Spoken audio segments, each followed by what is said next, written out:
জুলাই গণ অভ্যুত্থানে প্রথম শহীদ রংপুর বেগম রোকেয়া বিশ্ববিদ্যালয়ের শিক্ষার্থী আবু সাইদ হত্যার মামলায় বেরোবির সাবেক ভিসি হাসিবুর রশিদ সহ ৩ আসামির বিরুদ্ধে সাক্ষ্য দিচ্ছেন জাতীয় নাগরিক পার্টির দক্ষিণাঞ্চলের মুখ্য সংগঠক ও জুলাই আন্দোলনের অন্যতম সংগঠক হাসনাত আব্দুল্লাহ।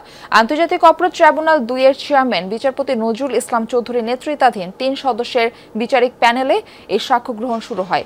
এর আগে ২১তম সাক্ষীর জবানবন্দি গ্রহণ করে ট্রাইব্যুনাল। প্রসিকিউশন বলছেন, তার জবানবন্দির পর সাক্ষ্য দিবেন তদন্তকারী কর্মকর্তা। এই জবানবন্দির পর মামলার সাক্ষ্য গ্রহণ অধ্যায় শেষ হবে। এই মামলায় ৩০ আসামির মধ্যে গ্রেপ্তার আছেন ৬ জন, তাদের হাজির করা হয়েছে ট্রাইব্যুনালে। এদিকে ট্রাইব্যুনাল ১-এ আওয়ামী লীগের শাসনামলে জেআইসি সেলে ২৬ জনকে গুম করে নির্যাতনের অভিযোগে শেখ হাসিনা সহ ১৩ জনের মামলায় আসামিপক্ষে শুনানি শুরু হয়েছে। ট্রাইব্যুনালে হাজির করা হয়েছে গ্রেপ্তার ৩ সেনা কর্মকর্তাকে। এর আগে গত ৭ ডিসেম্বর অভিযোগ গঠনের শুনানি শেষ করে রাষ্ট্রপক্ষ।